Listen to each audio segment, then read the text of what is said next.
ઉપલેટામાં હિન્દુ વૈદિક ધર્મશાસ્ત્ર પ્રમાણે વર્ષો બાદ વિશાળ અંતિમ યાત્રા નીકળી હતી। 60 વર્ષ બાદ ઉપલેટામાં વૈદિક ધર્મશાસ્ત્ર પ્રમાણે અંતિમ યાત્રા નીકળી હતી। દરેક વ્યક્તિના જન્મ સાથે મૃત્યુ હંમેશા નક્કી જ હોય છે, પરંતુ મૃત્યુ કયા પ્રકારનું થયું, મૃત્યુ પછી કયા પ્રકારની અંતિમ યાત્રા યોજાય વગેરે મહત્વની બાબત બની જાય છે।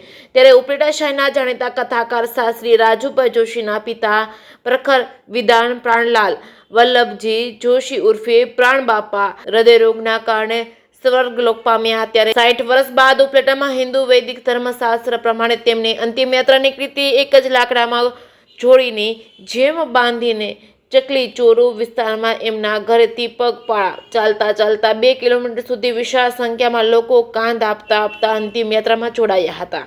અંતિમ યાત્રામાં શવવાહિની, મોટરસાયકલ તેમજ કાર સાથે લોકો અંતિમ યાત્રામાં જોડાતા હોય ત્યારે આ વૈદિક ધર્મશાસ્ત્ર પ્રમાણે આજથી 60 વર્ષ પહેલા ઉપલેટાના જાણીતા ડોક્ટર મનીષભાઈ પંડ્યાના દાદા પુરુષોત્તમભાઈ પંડ્યાના નામના વ્યક્તિ દેવલોક પામ્યા હતા। ત્યારે પણ આ જ રીતે વૈદિક ધર્મશાસ્ત્ર પ્રમાણે આ અંતિમ યાત્રા નીકળી હતી। કથાકાર શાસ્ત્રી રાજુભાઈ જોશીના જણાવ્યા મુજબ લોકોએ આવી રીતે વૈદિક ધર્મશાસ્ત્ર પ્રમાણે પગપાળા ચાલી અંતિમ યાત્રા યોજાઈ હતી। જેમાં જણાવ્યા મુજબ ગરુડ પુરાણમાં લખ્યું છે કે પિતાના મૃત્યુ બાદ તેમનો પુત્ર વૈદિક ધર્મશાસ્ત્ર પ્રમાણે પગપાળા ચાલીને પોતાના ખંભે લઈ અંતિમ યાત્રા કાઢે તો તે એક ડગલે અશ્વમેઘ યજ્ઞ જેટલું ફળ મળે છે। લોકોને પણ અપીલ કરી છે કે તેમણે પણ આવી જ રીતે વૈદિક ધર્મશાસ્ત્ર પ્રમાણે અંતિમ યાત્રા કાઢવી જોઈએ, પરંતુ જો પોતાના ઘરથી સ્મશાન ભૂમિ દૂર હોય તો ઠીક છે, નહીતર નજીક હોય તો વિદ્વાન બ્રાહ્મણોના મંત્રોચ્ચાર સાથે પોતાના ઘરથી પગપાળા લઈ જવી જોઈએ। ગિરીશભાઈ જોશી, કથાકાર શાસ્ત્રી રાજુભાઈ જોશી, હિતેશભાઈ જોશી, મયુરભાઈ જોશીના પિતા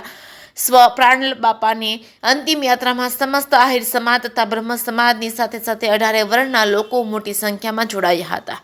જે કે સિંહ ગુજરાતી સાથે અર્શી આહિર, ઉપલેટા।